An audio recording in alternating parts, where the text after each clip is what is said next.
Her debut album has just shot into the top 10. We'll be finding out how that single did in the charts a little bit later on. But right now, I've been joined by the most successful solo Spice ever. She's back after an 18-month break. Make her very welcome. Even our audience are going, don't be nervous, we all love you. I know, they're so sweet, make me feel all welcome. Now, listen, birthday girl, haven't you been? All right, don't mention my birthday just because I'm older than you. No, I wasn't going to disclose the age. Okay. But did you have a nice time? I had a very nice time. There was a little bit of some confusion on the evening, but we had a good time. And did the girls ring you up, the rest of the Spice Girls, did they ring you up and say happy birthday? I can't lie and say they did. No, Emma sent me a lovely message and got me a little present, but I haven't seen the others or heard from them for a while. Oh, right, OK. But you're still friends and everything? Oh, yeah. Okay. No animosity. OK. No, like I said, it has been kind of 18 months since you've been doing music. And in that time, we've kind of been flooded with all these new acts from Pop Idol and pop stars and stuff. What's your take on that? Well, I think there's been some great talent found. I think David, who you've had on today, is great. I thought Lamar on Fame Academy was fantastic, and I love Will Young. I think he's wonderful. But I feel really old. I'm dead old saying all this, but like someone's mum. But I do think it hasn't been very healthy for the music industry. And I think it's totally the fault of record companies being greedy, and I think that they need to nurture acts and have, acts, good talented acts that have longevity rather than these kids, because what do? They're famous for 5 minutes. The music isn't that good quality, and then no one wants to know next minute. So, I worry about the kids more than anything. But, purely the fault of the music industry, and they're suffering for it. Yeah. I have to ask you as well, I went to Orlando and I went and interviewed Liam and Noel Gallagher, and they were saying, well, what right does Geri Halliwell have to kind of comment on pop acts? Does she have the qualifications for this? What's your opinion? My personal opinion is that I don't think that she does. Right. I don't think she's of a talent. Oh, that was my first day back and I'm being controversial. No, but I don't think she's of a talent to comment on other people's talent. That's my opinion. And you're entitled to it. And I'm entitled to it. Now,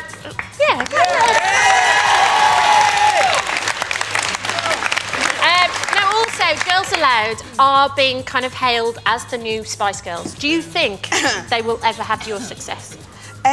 Because, I mean, 9 number ones. Not being audible. This is kind of more than the Rolling Stones these girls had, it's... Well, all these numbers and figures, it's irrelevant. Yeah. But the Girls Aloud, I mean, I love this song, and there's some great voices in there. But for me, I mean, I'm biased, do you know what I mean? I'm one of the Spice Girls. I hope that we're the most successful girl bands that ever lives. I hope no one ever beats it. Yeah. But, good luck to them. Great song. Yeah. I'm not sure about the choreography or the styling. She's letting it all out. Do you think it's healthy? Because what they've kind of done is they've kind of gone on this fast track to fame, and they've been at number 1 for 4 weeks or whatever it is. And you guys kind of had to work a bit harder to get there, to reach that level. Do you think that's healthy for them? I think it is. It's worrying because I know we had a pretty fast track to fame. Yeah, we did work hard. We were together for a few years before we got a deal. These kids go and bang straight in there. And it's more for your head than anything, because becoming famous does your head in. Do you know what I mean? It takes a long time to kind of get accustomed to it and lead quite a normal life, while being in the public eye. But you've got to remember, real bands, kids who are playing in their, garages and with school bands together, they're the ones who've really paid the dues, who've been out touring in the back of transit vans and things. I mean, they're the real musicians. So I'm kind of, And that can never stop. Anyway. We can't let that stop, because otherwise and it's a shame, because there's a lot of bands like that not getting the opportunity. Yeah. So, but properly itself. Now, your new single, what's it called? It's called Here It Comes Again. Now, it's got a bit of a love vibe to it. It has. Would that be reflected in any way, shape or form in your personal life, Melanie C? Well, you know what? This album contains quite a few love songs, and it's a very positive album. And yeah, I'm happy, I'm in love, and so I suppose it's reflective of that. We've got a very vocal audience here today. Very vocal. Now, also, being a woman in the public eye, there is a lot of pressure on people to be a certain shape and be a certain size. I feel it. And I'm nowhere near what you are, the kind of how big a star you are. Oh, I see what you're saying. And Do you find that difficult? Because there've been rumours going around I think it was in the Sun and in the Mirror, that the record company wanted you to put back the single for when you'd lost weight. Now I feel it, so do you feel it? Well, I do have to clear it up because the record company are very unhappy about that story, which was completely untrue. Right, okay. The person who wanted to lose weight was me, and the record was not put back because of that. Right. I'm just a woman, of course. I wanted to lose weight. I put on and after Christmas, it's a nightmare, isn't it? Tell me about it.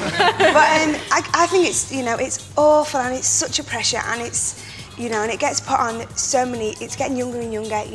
People with eating disorders, and it's not just girls, it's boys as well. And it's something I feel very, very strongly about because I've had a pretty hard time in the press. They've been horrible. They have, and you know what? I don't know why you've got it so much rather than other people as well. They've really kind of well, I can't. The thing was, when I was in the Spice Girls, the majority of the time I was actually underweight, and I was ill. Do you know what I mean?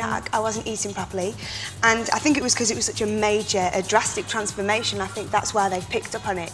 But it's a shame that they didn't have anything to say when I was stick thin and actually wasn't very healthy at all. Yeah, well, they never do they? Also in the press, there's been a lot of speculation about women wearing certain outfits. The skimpier the outfit, the more the single sells. We've had the likes of Christina, she wears pretty skimpy, and Holly. Now, I noticed it was all the lads. I went, yay, Christina! Christina, Holly, and what's your take on that? Well, I think, if you've got the body to do it and no one's making you do it and you feel comfort, exactly, go for it. Do you know what I mean? I'd love to be able to wear stuff like that, but I won't put you all through that.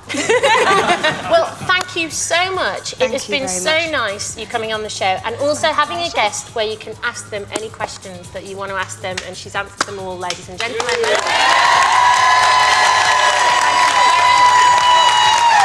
You can see an exclusive performance of Melanie's brand new single on next week's show, but right now it's time for